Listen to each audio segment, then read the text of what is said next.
Thank you, Shukla. Thank you, everybody. There's some, am I audible, Shukla?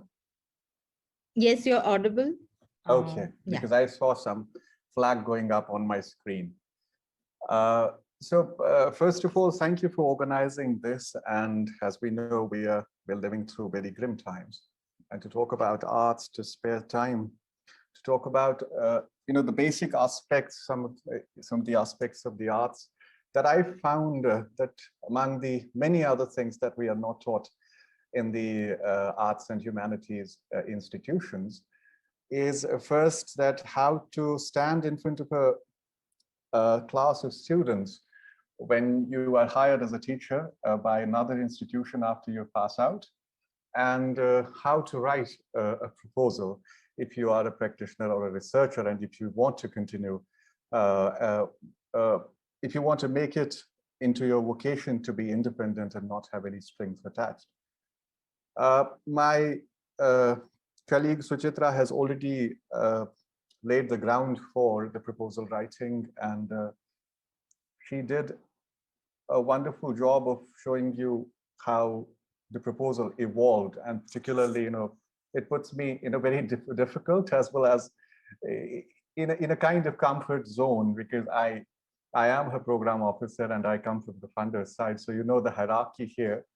But I would try to, while she was speaking, I was also trying to weed out some of the aspects of my presentation, because while hers was a visual treat with remarkable images from Maneklal Bai, mine is going to be totally bland textual, but I'm not going to stretch it longer because we are approaching the stipulated time we had reserved for this session.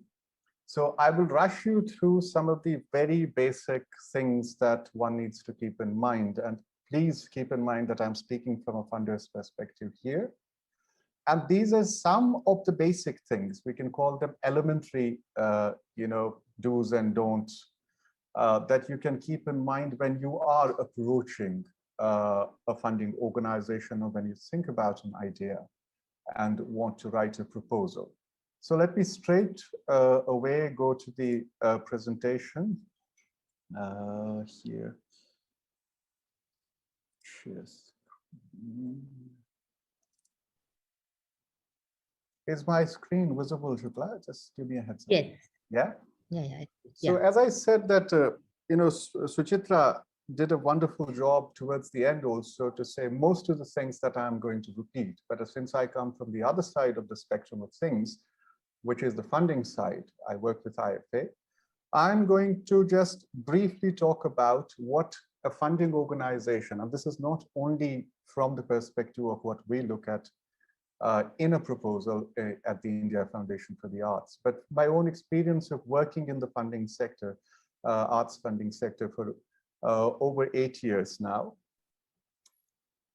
This is one of the questions, and in the so-called normal times, I used to, as an outreach program, we used to go out, particularly to the non-metropolitan cities in India, to reach out to the cultural constituencies and talk about our programs, because one of the core aims of IFA is also to support work in languages other than English, so that to kind of offset the bias of the English language that so dauntingly dominates our artistic discourse. So this was one of the first questions I used to get posed by the audiences. They would be scholars, researchers, as well as practitioners from different linguistic and cultural orientations.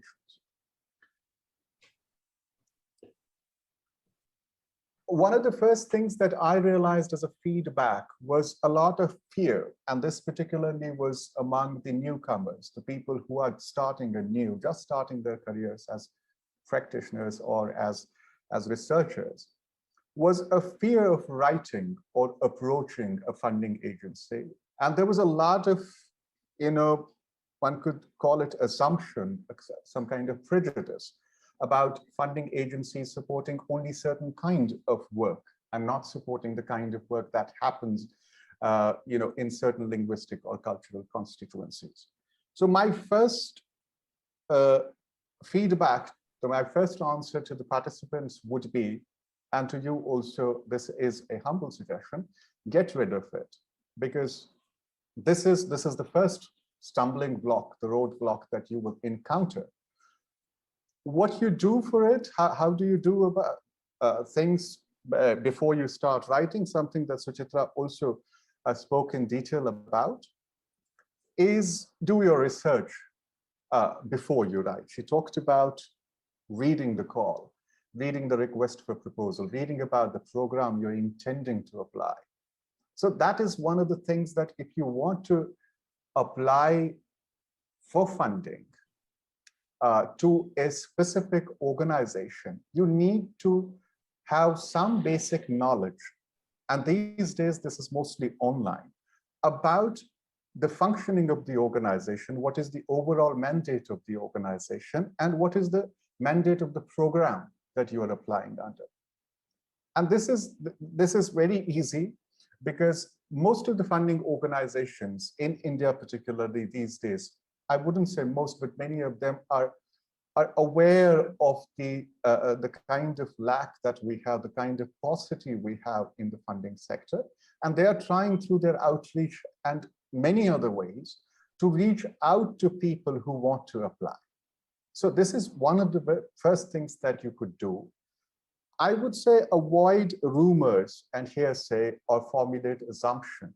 One of the examples that I tend to give to the people I talk to is about, the people I meet. Acha, you are coming from IFA, you support only this kind of work. You go to another, you talk about another organization, oh, they support only visual arts. But another organization, they support only theater.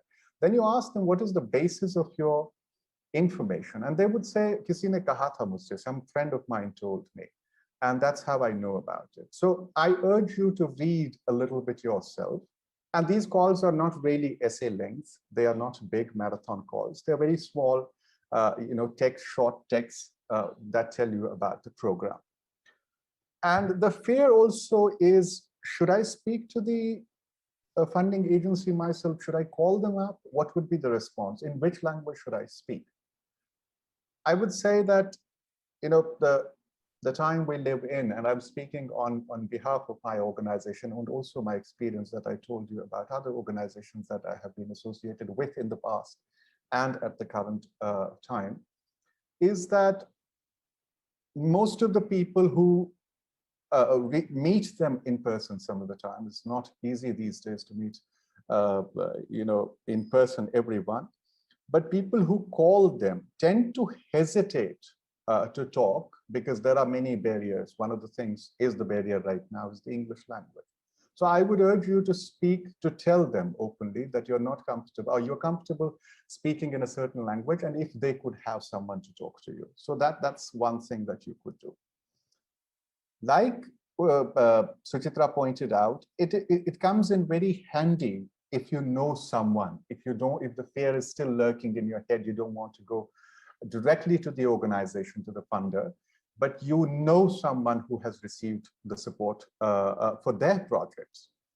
You could reach out to them, and as Suchitra pointed out, Ushmita in this case, who is also an IFA grantee, she helped them out to thrash some of the ideas properly, iron out some of the things that they wanted to put in the proposal, or she saw were lacking there. Also, there's a lot of information in these on the websites of the organizations, funding organizations. You could look at them. So this will also dispel the haze around what do you support, what do they support. If you look at a few descriptions of the projects that they have supported, you would come to know the range of disciplines, whether your discipline, whether your artistic practice falls within the purview of the programmatic focus or not. And that is what you have to make sure. I would request you not to shoot in the dark and just send the proposal in without reading the call, without doing your homework, because it's not a best of the practices. Sometimes tuka lag jane say, you might cross the first bridge, but there are multiple layers of evaluation, etc., the processes that go into it.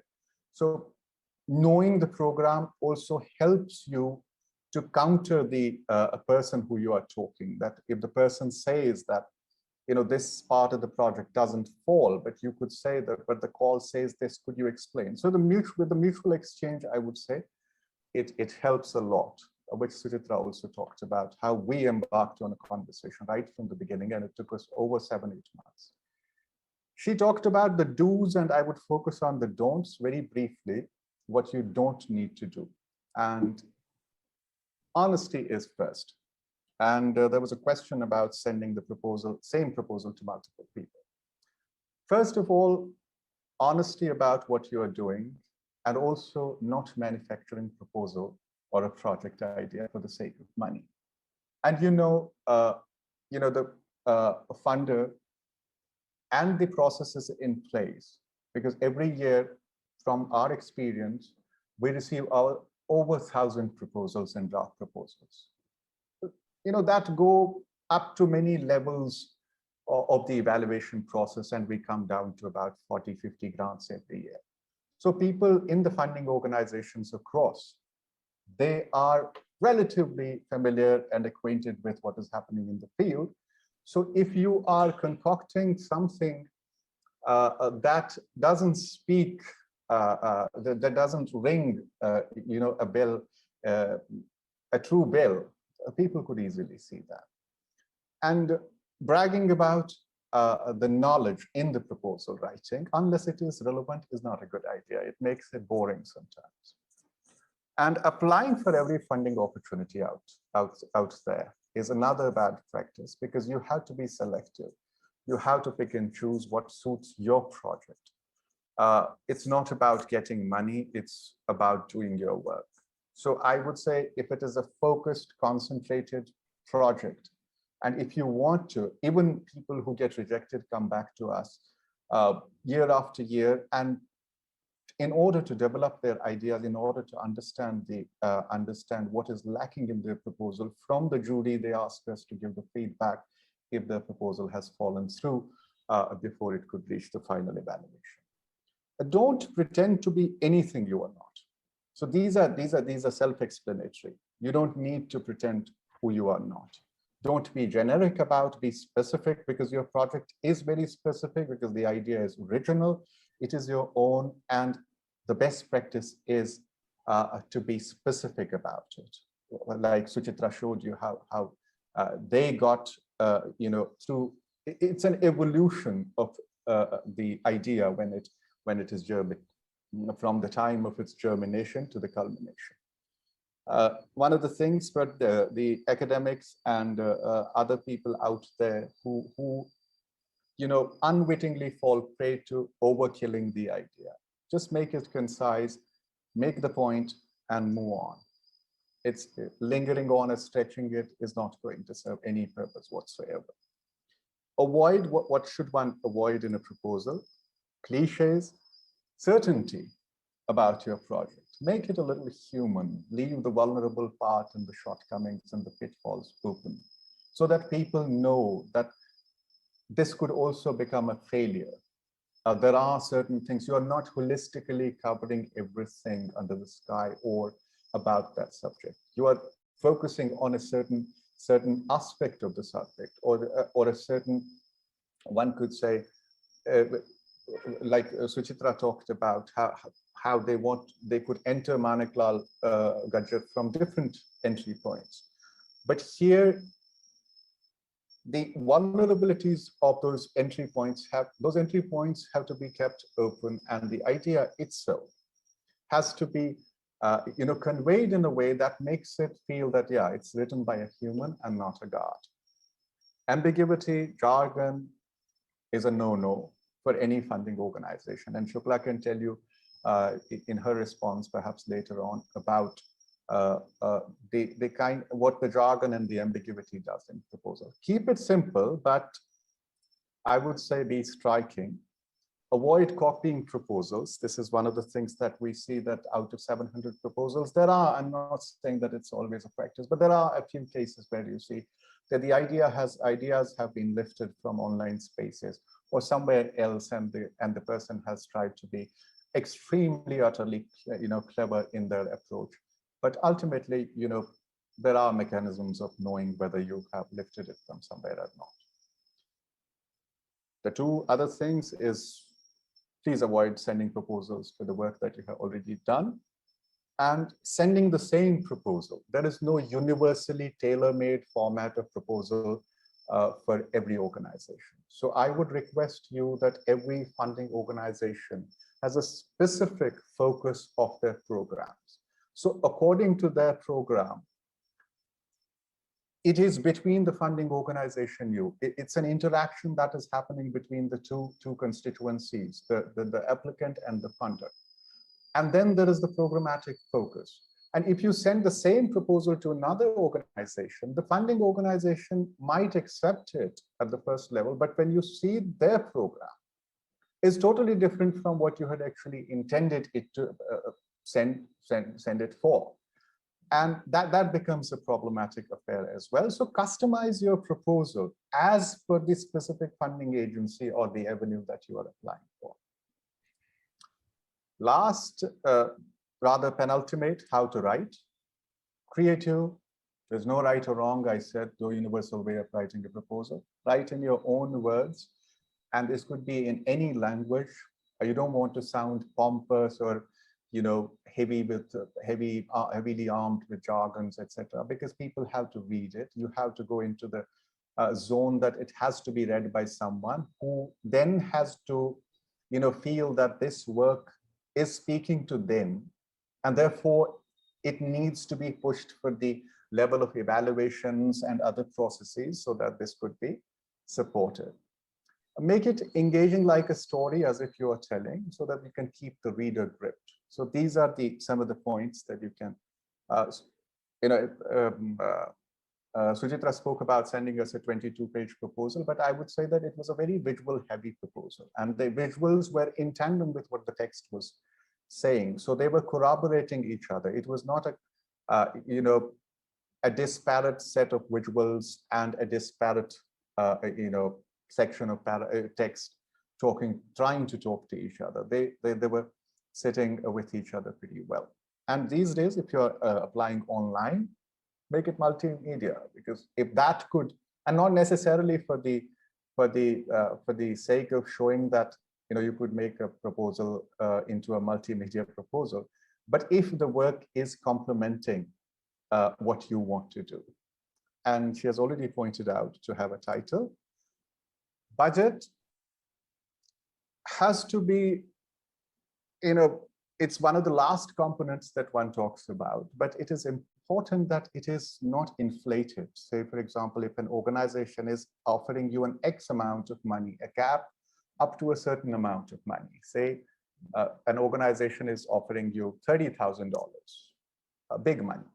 You don't need to exactly go up to the 30,000. Be realistic in approach. What you want, do some research. If it entails travel, you approximately think, do some online checking that what are the tickets? What would be the modest accommodation? What would be your per dime, daily budget for the food and modest accommodation?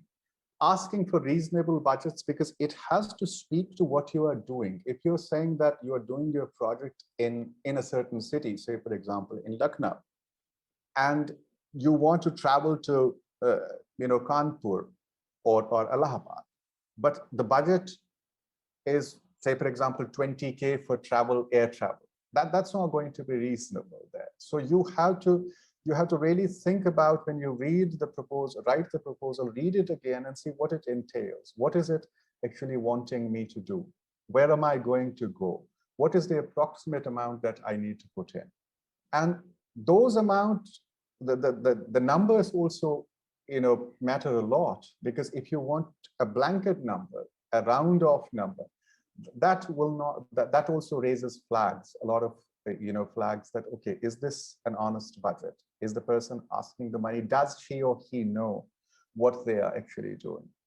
So these are some of the things that, pardon me if I was repetitive of what Suchitra spoke, but I will be happy to answer your questions. Thank you very much.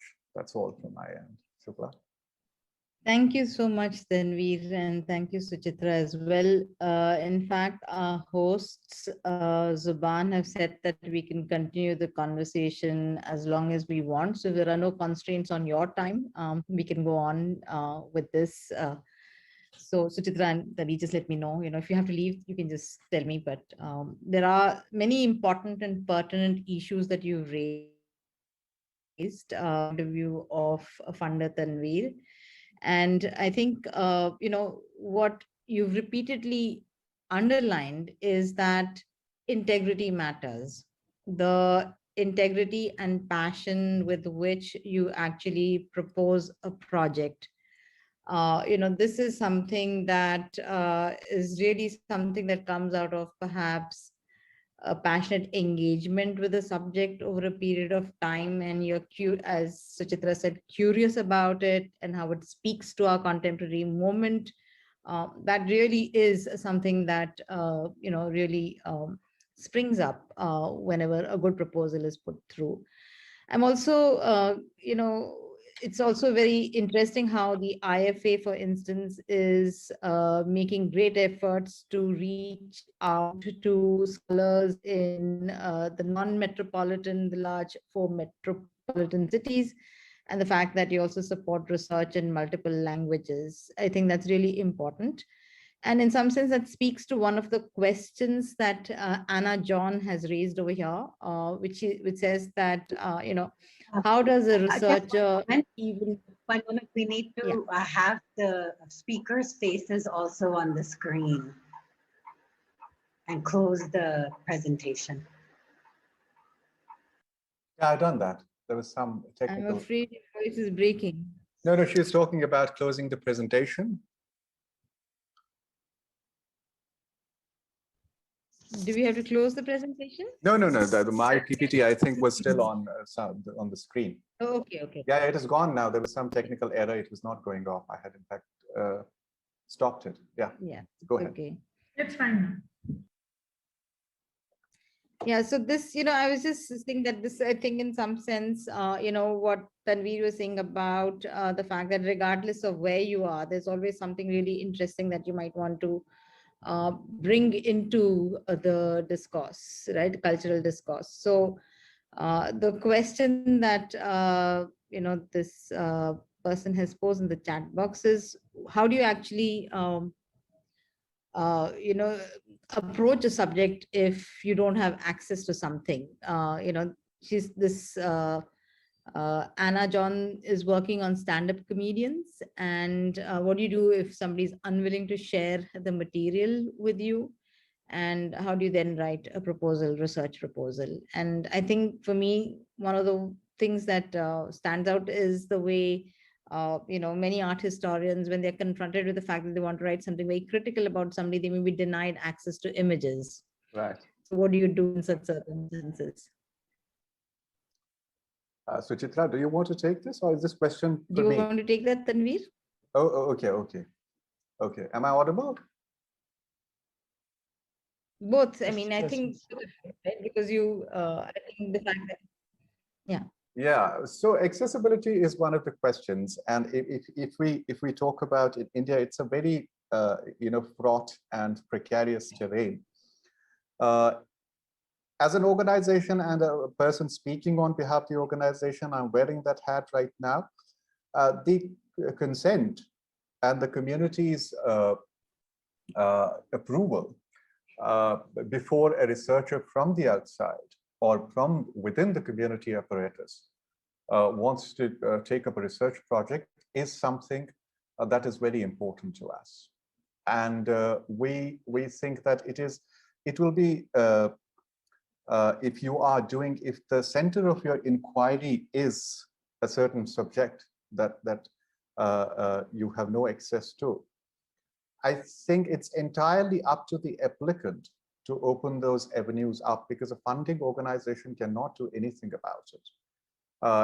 Once you are into that zone, and this is a very complex, like I said, complex affair, that when you are approaching from the outside and the the community or the person doesn't want you to do it. So what would you do? Ultimately, even if you get a door, foot in the door, somehow you manage to enter the community. What would you do with the material? Do you think that the material that you would be given would be satisfactory, or would if the community is reluctant to give it to you, if the person is not willing actually to share it in the public, they might have their reasons, and most of the times communities come up with very, very contextual reasons for which many of the projects that we have supported, and a few of them that have faced this stumbling block on the way, when communities refuse to talk to them. And some of the communities in other parts, what I have been seeing in the field, have also felt betrayed by some of the researchers. I'm not talking, vis-a-vis the IFA, but in general, I myself do, research outside of my job. So many times the community doesn't want to. If there are insecurities, if there is trust, that has to be resolved, by the applicant with the domain they are trying to research. Yeah, Suchitra? Suchitra, do you want to take that up? I don't have anything to add, except that perhaps if there is a subject in which some material is in the public domain, like on YouTube or something like this, stand-up comedy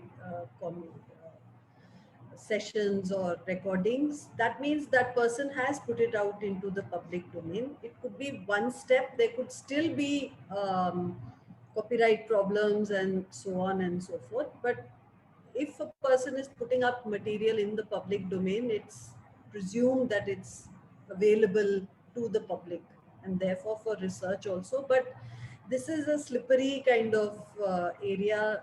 So I don't have much to add to what Tanveer already said in this context.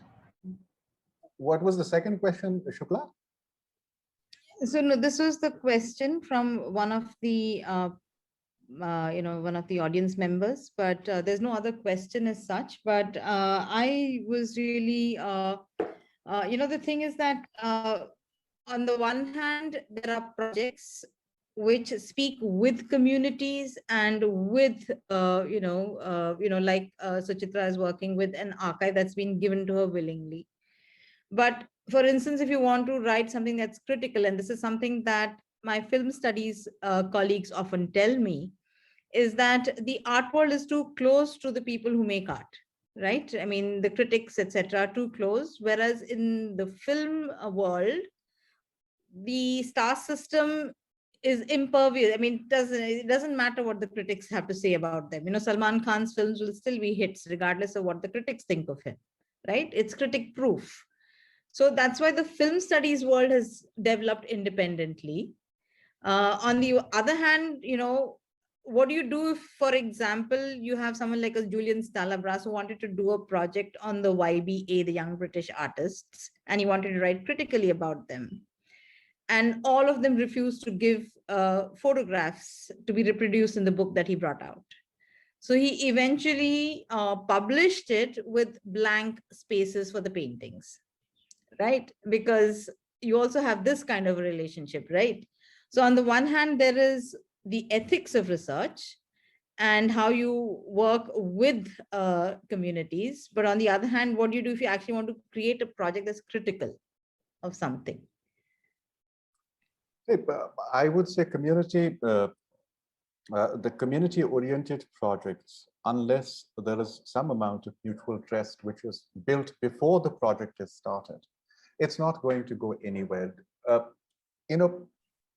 Whether it is critical or not critical of the community is a secondary question.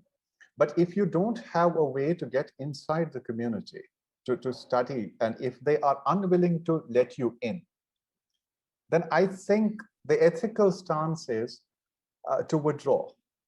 Because community at the same time shouldn't feel that, okay, you are now an intruder, that you don't want to, like, we have not given you the permission. Now you have come from the back door and taken the material, because ultimately you take the material, it becomes a certain amount of it shouldn't be seen by the community or other people as a takeaway.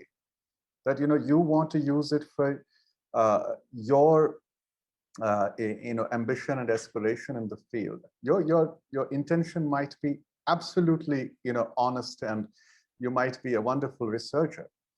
But if the subject itself is not offered to you with consent, I think that's then it's a no-go zone there. Unless you have built some amount of trust, and there is a lot of feedback coming, because the community, if what we say about the visual arts, that we are a closely knit community, therefore sometimes what happens in the closely knit communities is that the exploitation is more, and it is at a level that you become immune to it. There is nowhere, the mechanism is such that it is taken as a given. So in those cases, I think if somebody is unwilling, they're unwilling, you can do anything, you can write from the outside, but what are you going to ultimately write about it? You can take an artistic stance. If you are going to be critical of some form or some form of artistic practice, you can take a stance that will be your individual stance. When you are going with the community and you're seeking their permission to use their material and their resources, that means they are becoming contributors. So their voice has to be somehow acknowledged and properly acknowledged in your project. Those are some of the things that most of the communities across India have faced, have I think borne the brunt of the some of the researchers who either did not acknowledge them properly, or the community was heartbroken because they were not represented properly. So in those cases, I don't think it is a funding organization can do anything about it. It is entirely up to the researcher, up to the persuasion of the researcher, and up to the integrity of the researcher, that how she or he would be able to persuade a certain community to let him or her in so that they can study. And communities, I would say that unlike us who, people who are, speaking from the high altars of the urban cities, the communities are, in my experience of working with them as from IFA and as individual, they are very welcoming of the criticism. And I have seen that some of the remarkable insights to the critical approaches have come from the communities from within about them. So I would say it's up to the researcher how they want to go about it. So there's one question that is for you, Tanveer, but as it's a DM, I'll not take the name of the person, but that is, what are the general expectations an organization holds as an outcome? Does the project have to reach the big number of audience? And there's one from Dhwani, that is it okay to ask donors what is lacking in a proposal? Is it seen as too entitled to ask? And there's also a question from Annapurna, which I think is exactly what you were saying, Tanveer, which is, what about release forms and the incorporation of code of ethics for ethnographic work? How does this figure into grant making? So, ethics of research is exactly what you were talking about. Yeah. So maybe we'll take these three questions and then we'll move to the next lot. Yeah, I lost my trailer for this. What was the first question? Sorry, it was about net. Sorry. So the first question was about, so the first question was, what are the expectations that an organization has? The outcome. Yeah, outcome. I Does it would have say, to be big or small? The audience, what is the audience in mind? See, I would say that different organizations have different kind of expectations, and under different programs, these expectations vary.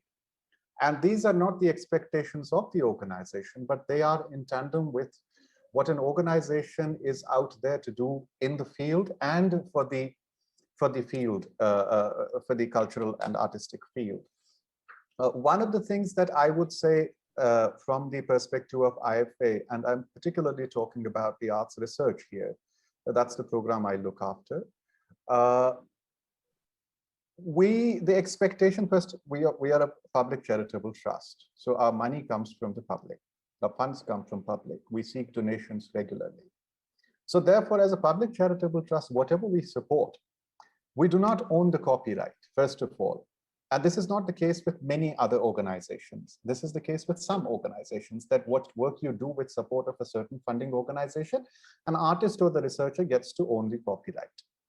In IFA, it is the case that we give the copyright of the outcome to the person who has worked on that project, or a collective, or it could be an organization. In terms of the outcomes,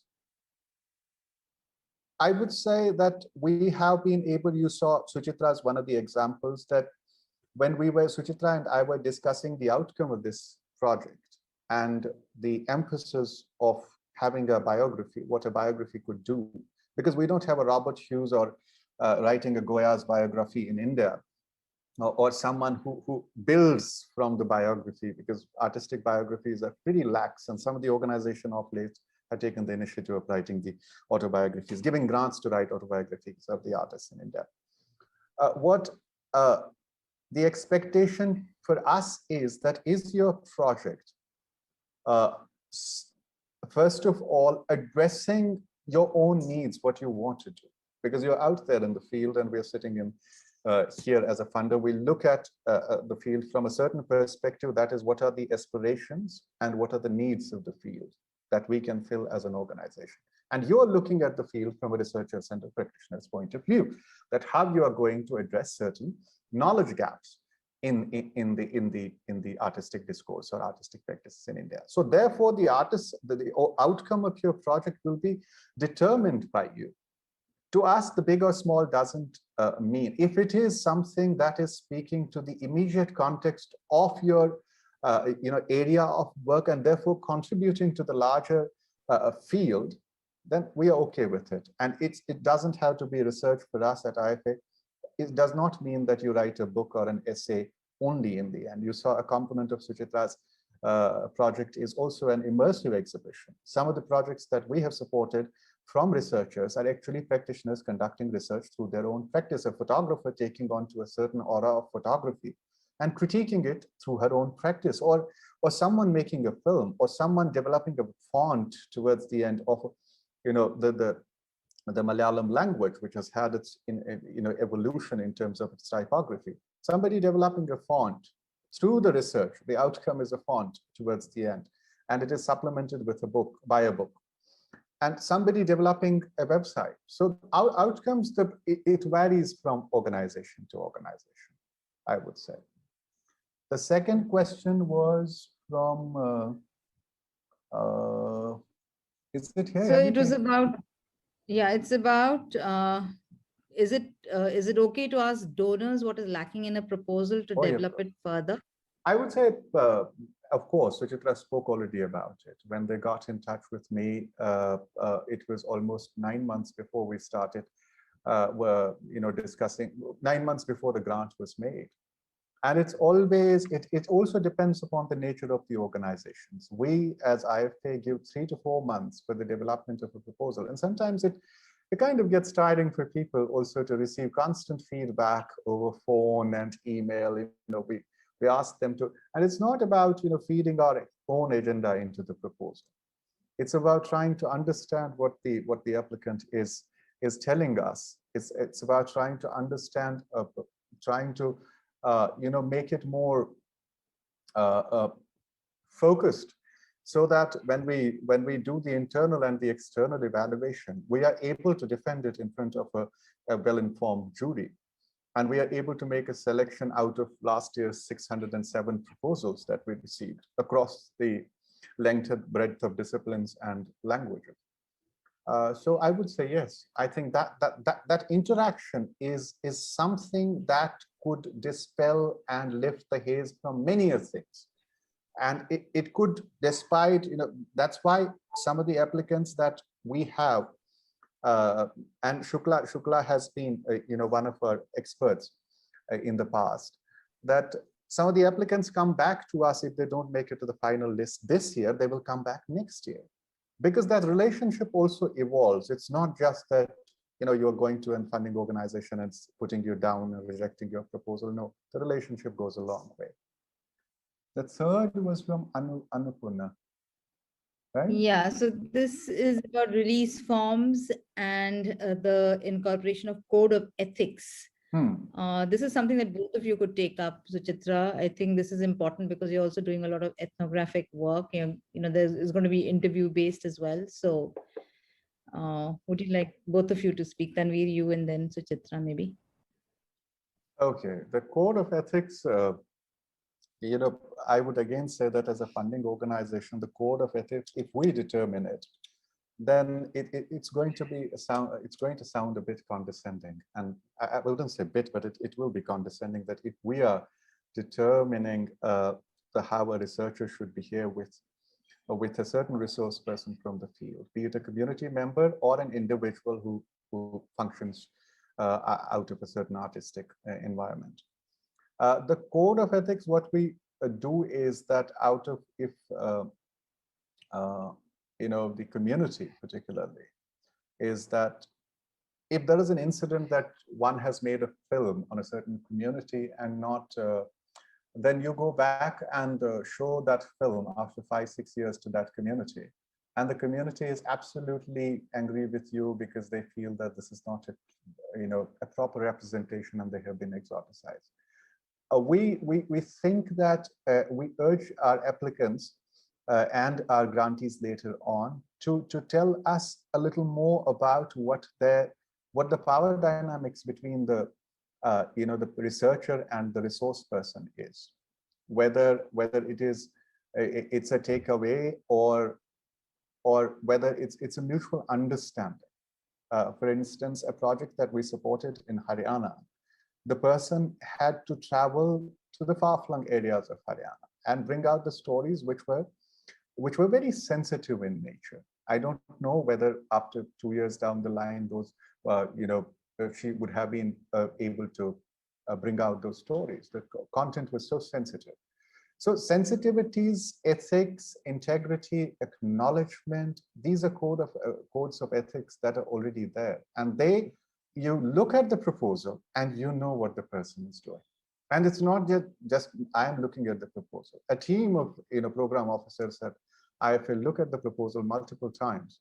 And then it goes through another round of final evaluation where a set of final evaluators, experts in their own right in the field, look at them and they can exactly, you get that vibe with some instinctual also, but it reflects. That's why I said that don't tailor make it into something, because people can see through it. And the artistic world, when we talk about it, sometimes it shrinks just to your, the paper on your table. And sometimes it's so broad that you feel lost.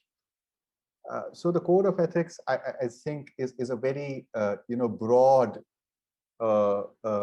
space and domain where one has to be alert that one is not entering the zone where the exploitation becomes the norm, or you're not exploiting, or you're not, just gnawing on something and taking it away and then never returning. That is something very important, that the representation that you want to make is, because no representation is the absolute or the correct one, but it has to be an honest one, even in its flaws. Thank you. Suchitra, would you like to take that up? Because I think... Just to add, see, one of the difficulties I anticipate with our project is that a lot of crafts people, when especially NID folks or designers go there and try to document how they are doing things and so on, we are now beginning to increasingly get this question of us and our students that आप तो आ जाते हो, आपका project हो जाता है, हमें क्या मिलने वाला है इसमें से? So how are you accountable to the people you are writing about or working with or trying to know more about? This is something which one needs to ask oneself also. So there is a personal ethics involved, is what I think. And also you have a responsibility to express yourselves very clearly. and say what it is that you're doing, what are you going to, how do you hope to work, so that your work is not seen as extractive. I don't think we'd like it to happen to ourselves if someone comes to look at our work and kind of extract. So to build these, as Tanveer was saying, trust bridges, one needs to be self-reflective also. If one is trying to make some career out of some other person's work, then it's going to get in the way of how you are viewed by the other person. But I want to also go back 2 steps to add to what Tanveer said about outcomes with relation to the question on outcomes. I have to say that my interaction, or Mala and my interaction with Tanveer, also made us look at our own work differently. So when you ask for feedback from donors or anybody who's reading your proposal, it also some sense of receptivity to looking at your work a little differently based on how, what feedback you receive, is rather than just thinking about it as a way to get the grant.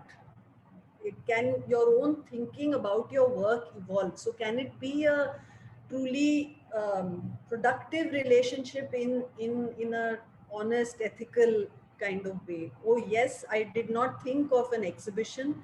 I do understand that we have a role to play in expanding public understanding. It was something that I personally um, I grew with these conversations about thinking about the uh, impact and significance of my own work. So, and I have to say, I was also very deeply influenced by Mala and her husband Pradeep, who own these archives. Their immense generosity. They are very, very committed to opening these archives to everybody.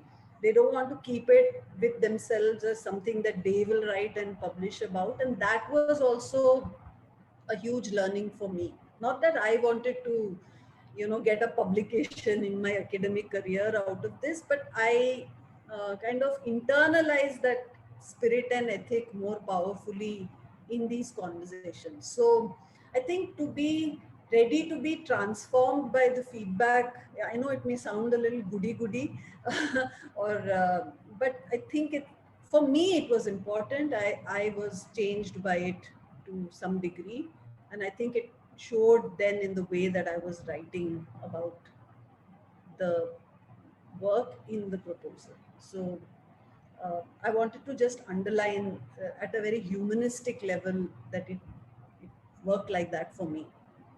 Um, and so we are a bit worried about how Maneklal's daughters will take this project. They shouldn't, I mean, oftentimes people outside feel like, oh, we got a lot of money from IFA to do something with their father's work. How to include them in the process, make them feel that we are not building a career out of his career. Uh, how to make them feel like we are honoring him and his work. The choice of the title, I said a bit about it, that we want to honor Maneklal first and foremost. It's not only making comments on craft, design, and so on and so forth, but use his life and work to illuminate uh, our understanding about where we stand about all with all these ideas.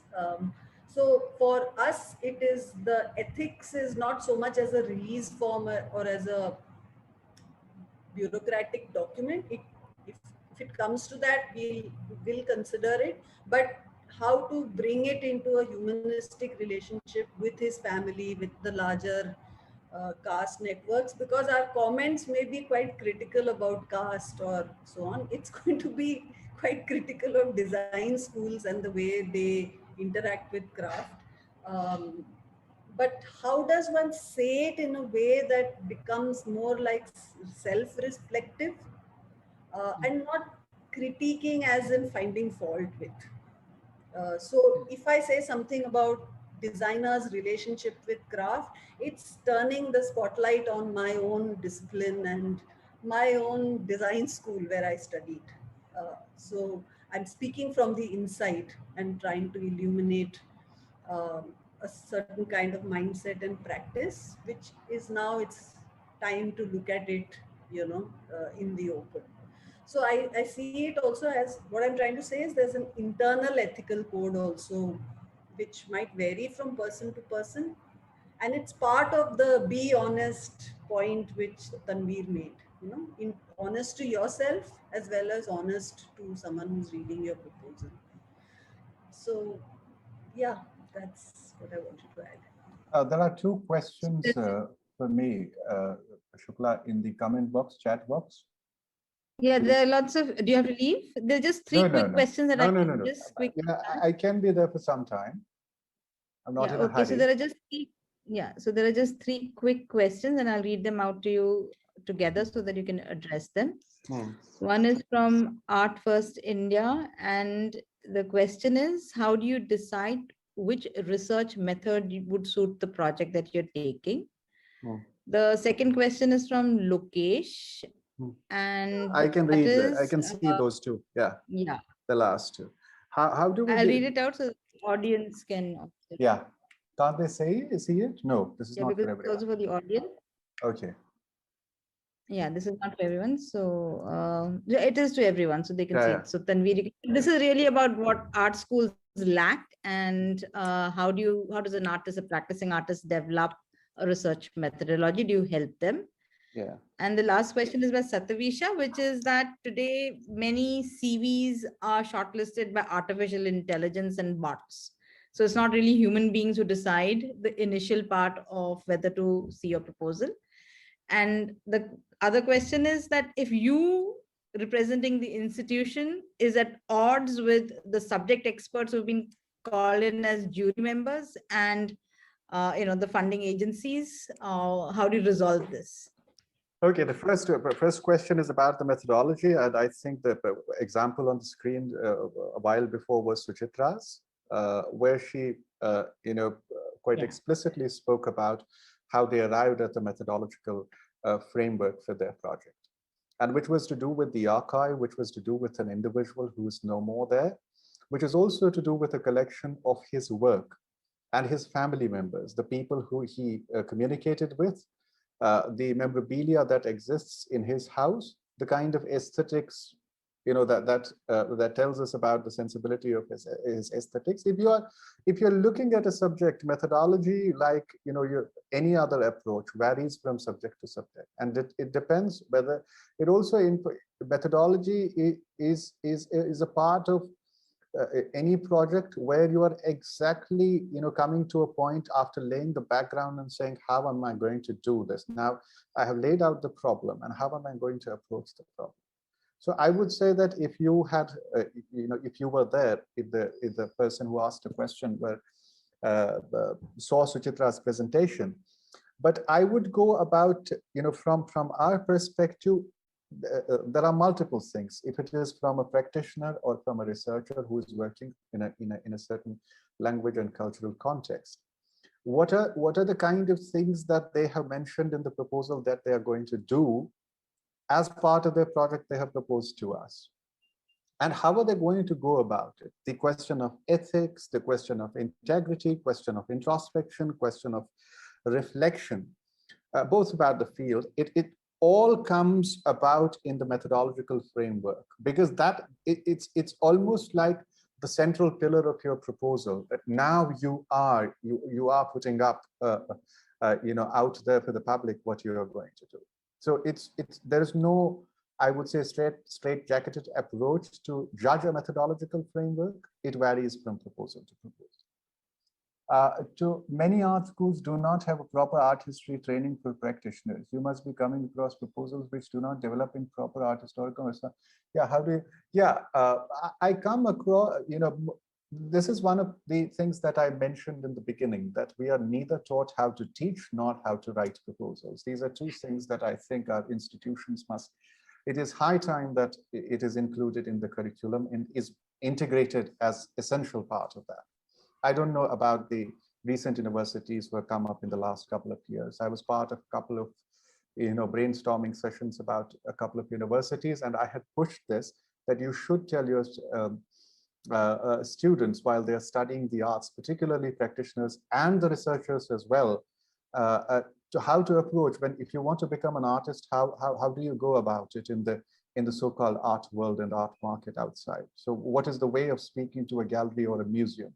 How do you write an application or a proposal? How do you respond to some call or request from a certain funding agencies? This has to go. But coming to the crux of the question is that, yes, for the practitioners, we are cognizant of this. And to the extent that from the practitioners, we are also open to receiving applications in video format or in audio format, because one of the problems that practitioners have always tried to convey to us that hum nahi likh sakte 4-10-5 page ka proposal, because if the practitioner had to write, then why did she or he become a practitioner? Writer hi kyun na ban jata? So one of the things we are trying to do is that if the practice has to speak to us, if the practice world has to speak to us, it has to be in a language that the practitioners are confident and comfortable in. It doesn't have to be paperwork at all. Of course, the paperwork then comes to us that we transcribe that for the jury, etc., and send the audio or the video files also to the jury. So those are the things we also, when a research practitioner comes to us for a research project, there also we, try to remind ourselves and at the final table of the jury, to them as well, we're already aware of it most of the times, that this is a practitioner who is looking at a specific context from the practitioner's point of view. If it is a dancer studying, say, for example, courtesans of Bollywood, she is looking at it from the dance point of view. And the outcome doesn't have to be a book. It could be a book. It could be anything. What if she wants to create a performance out of it? Are we open to it? Yes, we are. From the third question, in an age where resumes are short, oh, this is about the clash between the proposal. Okay, yeah. So this is a very interesting question, because recently I think it was a couple of years before that we received proposals about many things when we re-articulated programs, etc., etc. And then it is not only about, we realized, about the jury members not being in agreement with IFA's point of view, but it's also being, disputing among themselves when they want to reach a final conclusion about a certain proposal. I would say that so far, the proposals that we have submitted, the projects we have supported in the last 25 years in practice, research, education, and the museum and archive initiatives are nearly 700. So clashes also sometimes bring out things what we are unaware of. So like Suchitra pointed out about the self-introspection and self-reflection. It's also a time for us sometimes to reflect on certain things that we might be thinking about in a skewed way. So that helps. And if, what do you do when the institutional class with the subject experts or funding agencies? As an institution, I would say, and I'm reminded that there's a storm brewing outside in Delhi, and internet connectivity is, okay, it's time to wrap up. So last thing that I would say, that as an organization, funding agencies, experts, I don't think there has been ever a time when the funding agency is cross with the expert and the proposal at the same time. There could be disagreements, and those disagreements are usually amicably, consensually resolved until we reach a consensus. Thank you.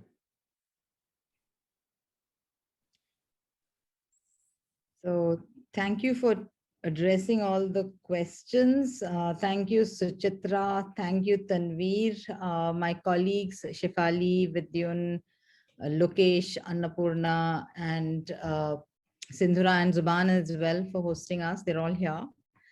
And I think this is the first of such panel discussions. We hope to have many more. And Thank you for being such a wonderful audience. And if anybody from CWST wishes to say something, please do. Otherwise, we'll wind up the session.